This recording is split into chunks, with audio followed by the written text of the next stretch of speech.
አንድ አምላክ በሆነ በአብ በወልድ በመንፈስ ቅዱስ ነሐሴ 18 በዚች ቀን ቁጥሩ ከአባቶች ሊቃነ ጳጳሳት ጋር የሆነ የእስክንድርያ ሊቀ ጳጳሳት አባ እለእስክንድሮስ አረፈ።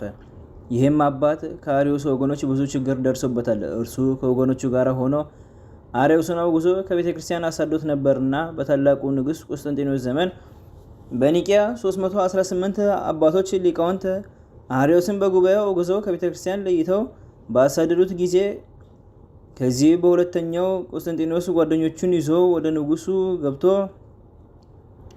በእለእስክንድሮስና በአትናቴዎስ ላይ ነገር ሰራ። ሁለተኛም እለእስክንድሮስ ከካህናቱ ጋር ይቀበለው ዘንድ እንዲያዝለት ንጉስን ለመነው። ንጉሱም ልመናውን ተቀብሎ መልእክተኞችን ልኮ አባ እለእስክንድሮስን አስመጥቶ እንዲህ አለው። አትናቴዎስ ትእዛዛችንን በመተላለፍ አርዮስን አልቀበልም ብሏል። እኛም አንተን እንዳከበርና አንተ ታውቃለህ። አሁንም ትእዛዛችንን አትተላለፍ።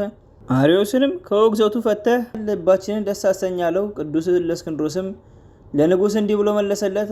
አርዮስ እኮን ቤተክርስቲያን አልተቀበለችም፣ ልዩ ሶስትነትን አያመልክምና ንጉሱም አይደለም እርሱ በስሉስ ቅዱስ ያምናል እንጂ አለው። ቅዱስ እለእስክንድሮስም ወልድ በመለኮቱ ከአብ ከመንፈስ ቅዱስ ጋር ትክክል እንደሆነ የሚያምን ከሆነ በእጁ ይጻፍ ብሎ መለሰለት። ንጉሱም አርዮስን አስቀርቦ ትክክለኛ ሃይማኖትን ጻፍ አለው። አርዮስም በልቡ ሳያምን ወልድ ከአብ ጋር በመለኮቱ ትክክል ነው ብሎ ጻፈ። በሐሰትም የከበረ ወንጌል ይዞ ማለ። ንጉሱም ቅዱስ እለእስክንድሮስን አሁን በአርዮስ ላይ ምክንያት አልቀረህም፣ ትክክለኛ ሃይማኖቱን ጽፏልና በከበረ ወንጌልም ምሏልና አለው። አባ እለእስክንድሮስም ንጉሱን እንዲህ አለው። በአባት በንጉስ ቆስጠንጢኖስ እጅ የተጻፈ 318ቱ አባቶች በእጃቸው የጻፉት እርሱንና ወገኖችን ከቤተ ክርስቲያን እንዳሳደዷቸው የአርዮስን ክህደቱንና ውግዘቱን አትናቴዎስ አንብቦታል። ነገር ግን አንዱ ሱባኤ በእኔ ላይ ታገስ።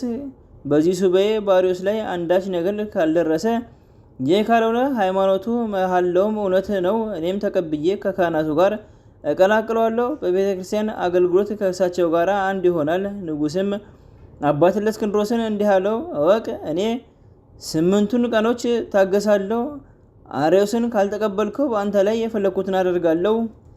ከዚህም በኋላ ከንጉሱ ዘንድ ወጥቶ ወደ ማደሪያው ሄዶ ቤተ ክርስቲያንን ከአርዮስ መርዝ ያድናት ዘንድ በዚያ ሱባኤ የጾመና የጸለየ ወደ እግዚአብሔር ሲለምን ሰነበተ። ከዚያም ሱባኤ በኋላ አርዮስ መልካም ልብስን ለበሰ። ወደ ቤተ ክርስቲያንም ገብቶ በመሰዊያው ፊት ከካህናቱ ጋር ተቀመጠ። ከዚህም በኋላ አባ እለእስክንድሮስ ያዘነና የተከዘ ገባ።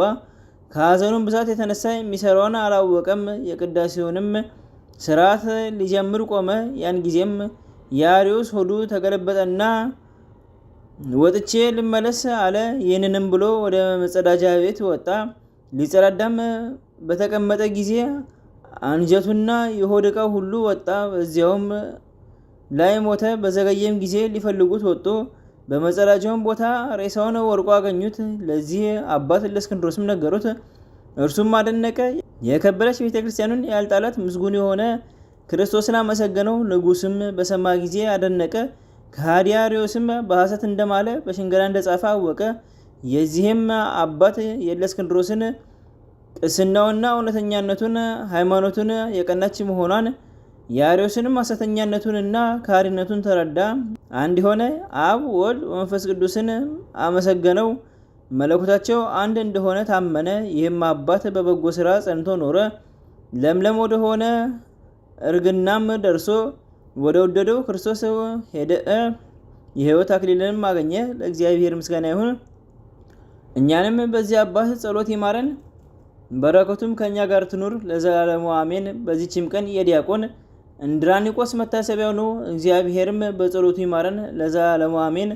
አንድ አምላክ በሆነ በአብ በወልድ በመንፈስ ቅዱስ ስም ነሐሴ 19 በዚች ቀን ሳስዊር ከሚባል ሀገር በአጽቄጽ ገዳም የታላቁ አባ መቃርስ የሥጋው ፍልሰት ሆነ። ዘአቅረብኩ ማሕሌተ ዘኪርያ አእላፈ እምለተጸምዱከ ዘልፈ ለላነብብ ተወከፍ ዘንዴቴ መጽሐፈ እንተደሰከ እግዚኦ ጸሪቀ ሙሎት ኩፋ ላቡ ውላን ዘተርፈ ነቢያት ቅዱሳን ሐዋርያት ሰባክያን ሰማዕታት ወጻድቃን ደናግል አድዮ ወመነኮሳት ሄራን ባርኩ ጎበዛቲ መካን እስከ ረጌሌ ቆኑስ ሕፃን ጻፎ በክርታስ ወለዛ ጻፎን ዘደርስ ወለዛ አንቦ ስትርጎም ሳዲስ ወለሰማ ቃሎ በስመ መንፈስ ጸሎተሙ ማርያም ማረቄተ ኩሉ እምባስ ወሬ ማረነ ኢየሱስ ክርስቶስ በቅዱሳኑ ጸሎት ጠብቀን በረከታቸውም ከኛ ጋር ትኖር። ኦ አምላክነ በከመ ትኮን ከመ አምሳነ ወዘበሰማያት